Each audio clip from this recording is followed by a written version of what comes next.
आज फेरीवाला संघटना, महापौर रूपाराणी निकम आणि आयुक्त डॉक्टर राजेंद्र भारुड यांच्यात महत्त्वपूर्ण बैठक पार पडली। बैठकीत फेरीवाल्यांच्या प्रश्नावर चर्चेच्या माध्यमातून तोडगा काढण्याचा निर्णय घेण्यात आला। शहर अतिक्रमण मुक्त करतानाच अधिकृत फेरीवाल्यांच्या उपजीविकेचे संरक्षण केले जाईल असं आश्वासन महापौर आणि आयुक्तांनी दिलं। दरम्यान महानगरपालिकेच्या आवाहनानंतर फेरीवाला कृती समितीनं नियोजित मोर्चा स्थगित केलाय।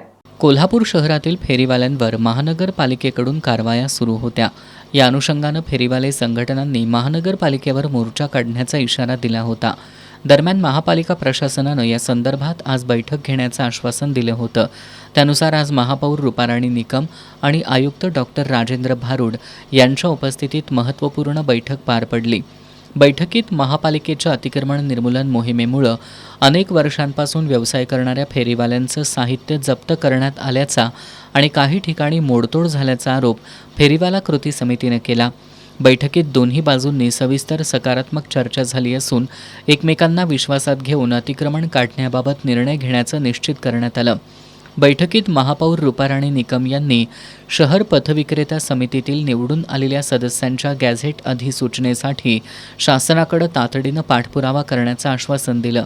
समितीचं गॅझेट होईपर्यंत फेरीवाला कृती समितीशी समन्वय ठेवून निर्णय घेतले जातील असं त्यांनी स्पष्ट केलं।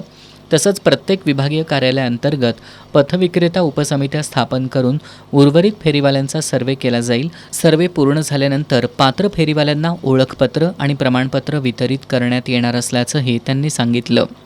आनंद या गोष्टीचा वाटतो की आज कोल्हापूर शहरातील अतिक्रमण निघावं ही सगळ्यांची इच्छा आहे। काम करत असताना काही थोडे अडथळे तर आहेत, परंतु थोडासा कोल्हापूर वासियांचा विचार करणं गरजेचं आहे।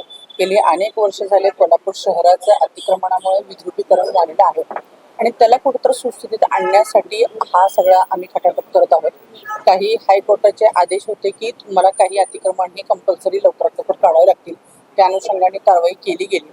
थोडासा याच्यामध्ये अजूनही आम्हाला अगोदर सर्वच फेरीवाल्यांना सर्व नोटीस देणं किंवा त्यांना अगोदर त्याची जाणीव करून देणं हे अजूनही थोडंसं काम कमी आहे। तर त्याच्याकडे मी प्रामुख्याने एक महापौर म्हणून लक्ष देईन की कोल्हापूर वासियां जे काही सगळे फेरीवाले वगैरे आहेत त्यांचा आधी विचार केला जाईल आणि मग कायद्याच्या तरतुदीनुसार कारवाई केली जाईल। यावेळी आयुक्त डॉक्टर राजेंद्र भारुड यांनी शहर स्वच्छ, सुंदर आणि अतिक्रमण मुक्त करण्यासाठी महापालिका कटिबद्ध असून फेरीवाल्यांचा व्यवसाय हा त्यांच्या उदरनिर्वाहाचा आधार असल्याची जाणीव प्रशासनाला असल्याचं सांगितलं।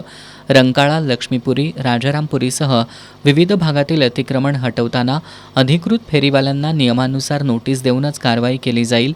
न्यायालयाच्या आदेशानुसार आणि पथविक्रेता कायद्याच्या चौकटीत राहून टप्प्याटप्प्यानं हा प्रश्न सोडवण्यात येईल। कचरा संकलन, नाममात्र शुल्क, अटी शर्थी आणि स्थानिक नागरिकांचा विश्वास कायम ठेवत फेरीवाल्यांसाठी व्यवहार्य धोरण तयार करण्यात येईल असं आयुक्तांनी स्पष्ट केलं। मला स्वतःलाही याची जाणीव आहे की माणसाचा उदरनिर्वाह त्याच्या व्यवसायावरती आणि ह्या सर्व गोष्टींवरती आहे। या लोकांचं संरक्षण हे झालं पाहिजे, त्यांचा व्यवसाय चालला पाहिजे। शहराची जी गरज 30 वर्षापूर्वी होती, 20 वर्षापूर्वी होती, तर आरके साहेब आज कमीत कमी 20 वर्षापूर्वी जेवढ्या गाड्या रस्त्यावरती होत्या त्याच्यात कमीत कमी 3-4 पट गाड्या आज रस्त्यावरती आहेत, हे सुद्धा तेवढंच सत्य आहे।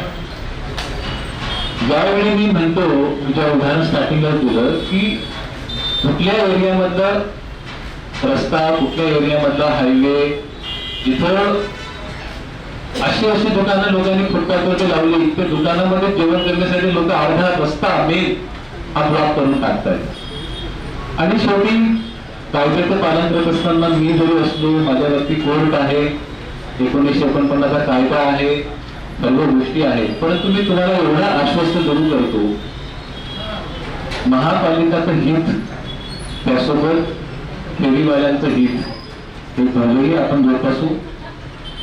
ते करत असताना काही प्रसंगी रंकाळाचं अतिक्रमण काढायचं असेल, काही प्रसंगी मुख्य रस्त्यांचं अतिक्रमण काढायचं असेल तर आरके साहेब तुम्ही 2-3 मंडळी सांगा। मी आता आज रात्री मुंबईला चाललो, उद्या परत येतोय। लक्ष्मीपुरीला अतिक्रमण काढायचं असेल, राजारामपुरीचं काढायचं असेल, त्या ठिकाणी आपण सुद्धा उभं राहून सहकार्य द्यावं त्याच्यामध्ये ज्या बायोमेट्रिक होल्डरचं नुकसान होऊ नये त्याची आपण काळजी घेऊ. पण त्यांच्या नावाखाली जे 5,500च्या अगेन्स्ट 12,500 आज फेरीवाले 15,000 फेरीवाले झालेले आहेत.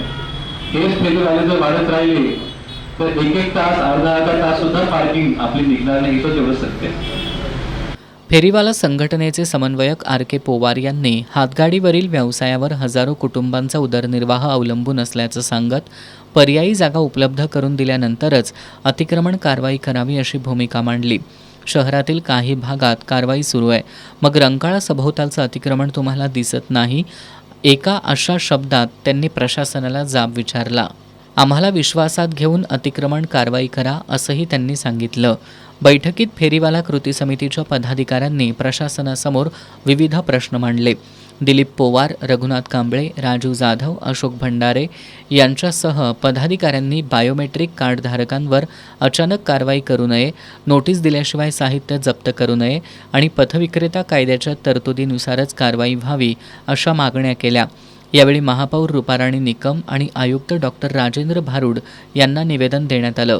बैठकीच्या अखेरीला फेरीवाल्यांच्या प्रश्नावर संघर्षाऐवजी समन्वयाचा मार्ग स्वीकारत प्रशासन आणि फेरीवाला संघटना संयुक्तपणे काम करतील असा विश्वास व्यक्त करण्यात आला.